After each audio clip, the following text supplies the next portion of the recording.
Okay, so I have a 4-quart or 5-quart Dutch oven, and I've got about a 1/4 cup of oil in here, and then this powder, this flour, is actually a mixture of cassava flour, arrowroot flour, and a little bit of almond flour. So I'm going to use this to make a roux, and you want to add a little bit, you see that, at a time, and stir it. So in this process, I've got it on a medium heat. I'm going to turn it down actually after a while, because what I want to do is for this to brown slowly, and it's going to take a little while, and it's going to have to be some constant stirring. I may need to add a little bit more oil, but I don't think so. I'm just going to continue to add. And this is the basics of starting a roux. It's just flour and oil and slow. Now, we're going to do this until it gets a almost like a peanut butter, but a little bit dark peanut butter color. Very dark caramel coloring. You see, I'm not going real fast because I don't want it to burn. And after it starts getting caramel, you'll know when it's ready other than the color, because it's going to smell very, very aromatic. And I'm just going to slowly, see, it's already turning a little bit brown. You can't use just almond flour because it's not going to go right. It's going to burn up too fast. So that's what the cassava flour is for, and the arrowroot flour. See, it's already turning caramel. I'm going to go ahead and add the rest of it.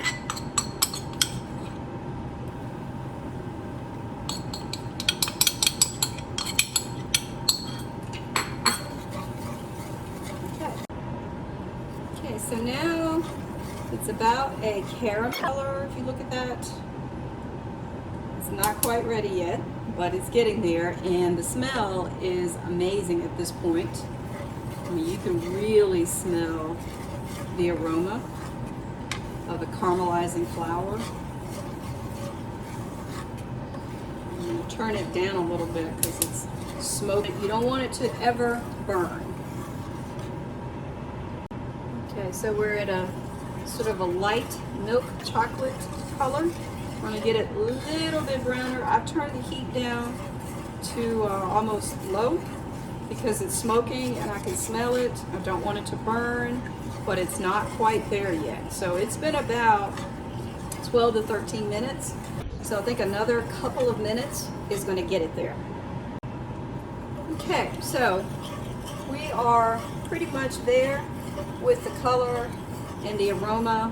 And if you just take a look at this, that's kind of the color. You can get it a little bit darker than that, but I think I'm good. So I'm going to turn the heat back on, and we're going to add the onions, the bell pepper, and the celery, which is the trinity of Creole food. So I'm going to do the onions first. Be careful when you put that in there.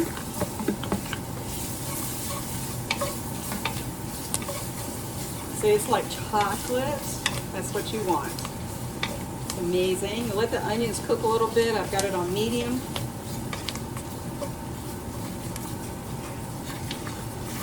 You know, I don't want it to burn, but make sure you scrape that bottom.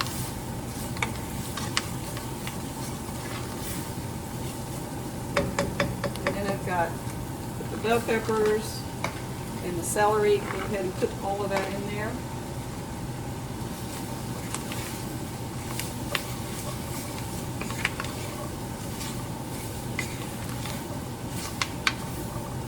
Coat that and cook it.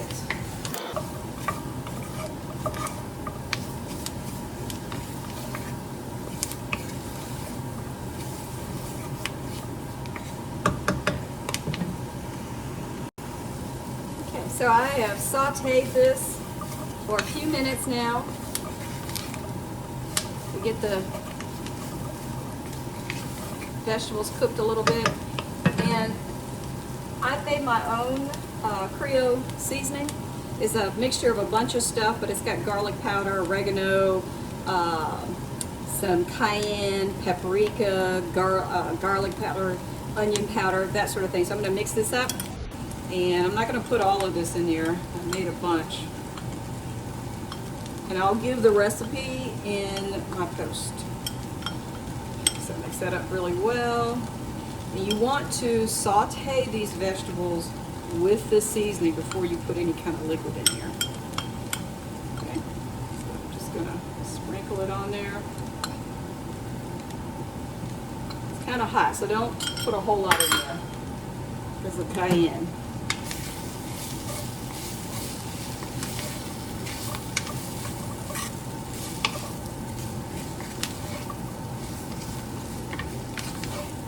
I'm going to saute this for a minute or so before I put any liquid in there. And what you're doing is creating, oh wow, it smells amazing. It's creating layers of flavor.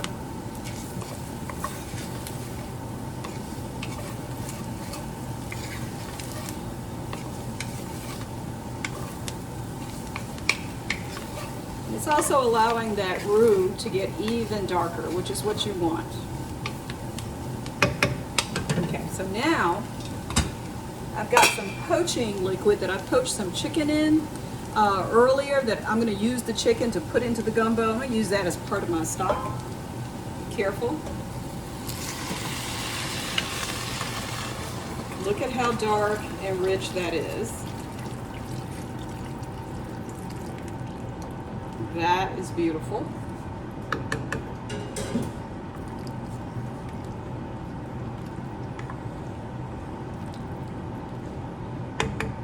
I'm going to add a little bit more liquid.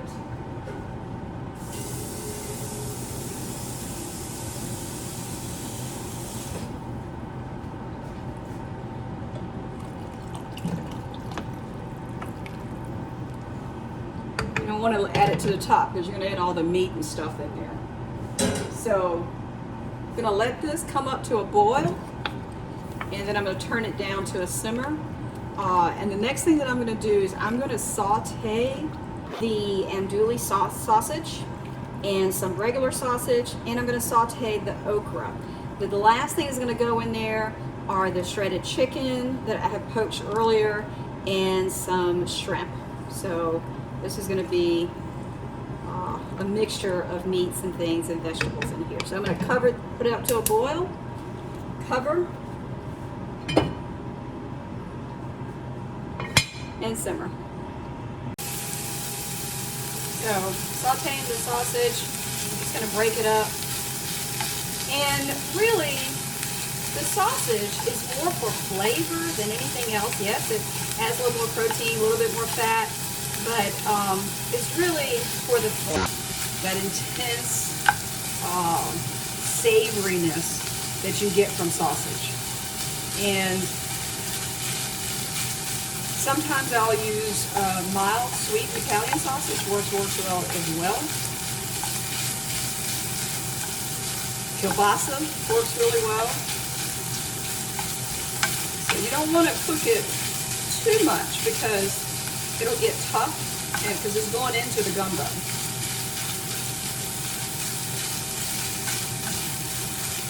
But I do want all the raw pieces to be gone, and I want it into little chunks so you can see the sausage in there. So, all right, so that's good enough right there. I'm going to add it to the gumbo.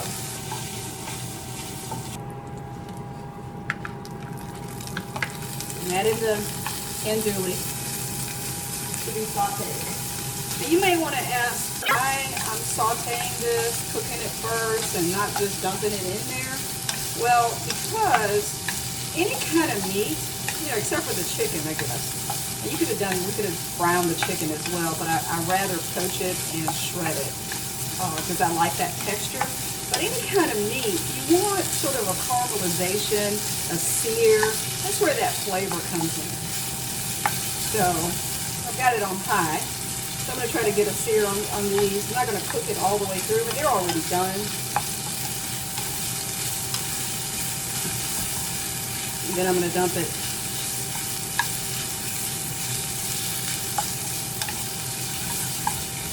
just want a little color on this.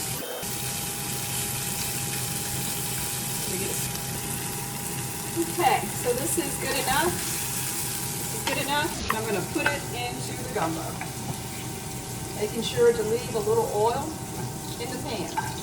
I'll tell you why. So I'll let that pan get hot again. So this is the secret to not having okra that's slimy in your gumbo or your soup or whatever you've got, is to first saute it. And you'll see all that sliminess is going to cook out of it. All of that sliminess is going to cook out. Here's the secret, and you can see it already, the little streams.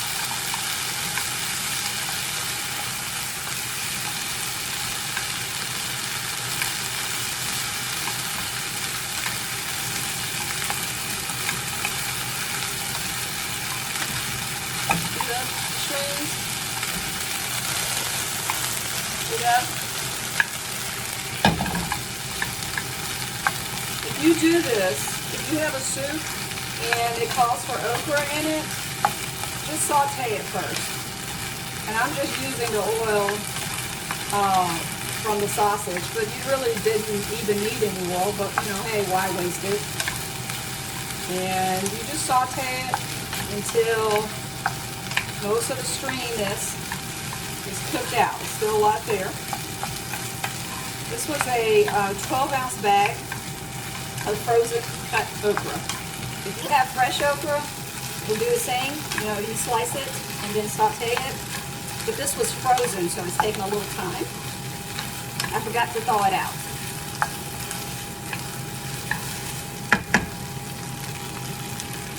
Okay, so that's about ready.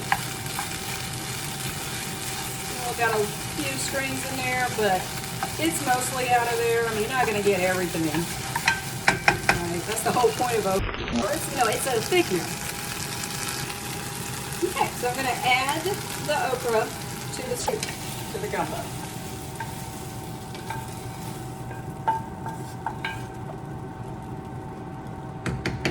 And that okra is going to help thicken the gumbo, along with the gumbo filet powder, which is sassafras, which I'll add in there a little bit later. I'm just going to let it simmer for about 15-20.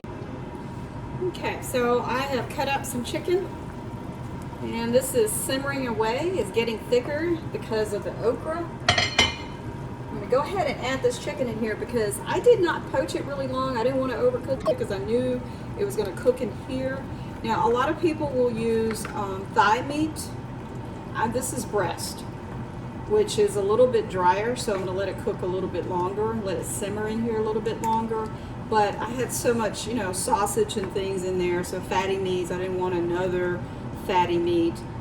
This was 3 chicken breasts, not real big, medium-sized chicken breasts. But along with this, and then when I add the shrimp in there, it's going to be a lot of protein. So I'll let that simmer again. That was actually only about 6 or 7 minutes that I let it simmer because I decided to put the chicken in there a little bit earlier. We'll just let this go another 10 minutes or so before I add the shrimp in it, and then it'll be ready. So this is actually a good time to taste and adjust the seasoning, all right, because everything has been melded already. Let's see if it needs anything else. No, it's really good. Now when I add the shrimp in there, I'm probably going to add a little bit more salt, but I don't want to do it right now because it tastes good right now. But when I add something else in it, I may have to adjust that seasoning. So you want to taste along the way. And I'm going to let this simmer for another 10 to 15 minutes before I add the shrimp. So it's thickened by the okra, but this right here is called gumbo filet, and that's a staple in New Orleans and Cajun cooking, and it's just basically sassafras leaves, and that's going to help thicken it even more. So I'm not even going to measure. I'm just going to put a capful in here, a little bit less. Sprinkle it in here, and this is also going to give it that authentic gumbo looking color, which turns gumbo kind of greenish because of the sassafras leaves. You know, you look at gumbo, real gumbo, it's not red. You notice I didn't put any tomatoes in here because there's no tomatoes in real gumbo. All right, so that's going to simmer and thicken even more now.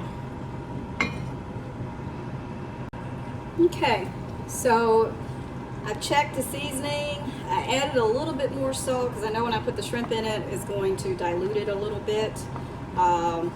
It's plenty thick for me. I mean, if you want it thicker than this, you can add a little bit of arrowroot and like a tablespoon of arrowroot, a couple of tablespoons of water to make a slurry and thicken it even more. But I'm going to have to go ahead and add the shrimp in here. Make sure not to get the water.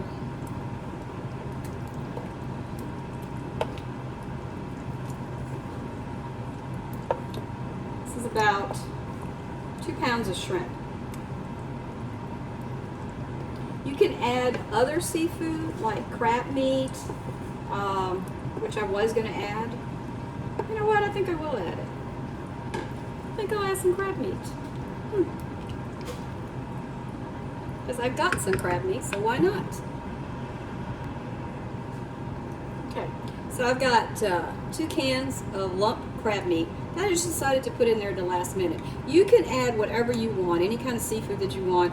Some people like oysters. I love it in there, but I don't have any. You can also do whole crab or clams or anything you want. So I'm going to do the crab because I happen to have it on hand. You want to stir this gently. You don't want to like break everything up because it's in lumps. So at this point, I'm also going to add some Louisiana hot sauce. You can add it, you know, anytime you want to. I'll probably add some more while I'm eating it because I like my stuff hot. But I'm going to add a little bit more, a little here just to kick things up. It's already got some cayenne, but you can always use more spice. And this is a different type of heat because it's got a little bit of a vinegary, a little acidic taste to it. And that's going to actually brighten the gumbo up. Alrighty, so I'm going to give it another 10 minutes of simmer. Okay, so we are ready. So all together, this took about, let's see, it's 7 o'clock right now. So about an hour and 20 minutes or so. And see how thick everything has gotten? That's that okra and that's that gumbo filet or sassafras. So we're going to spoon it up and we're going to serve it with some cauliflower rice.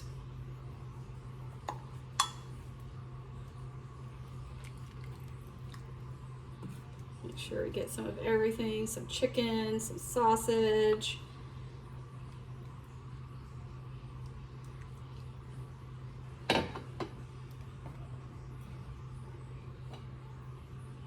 Second bowl here.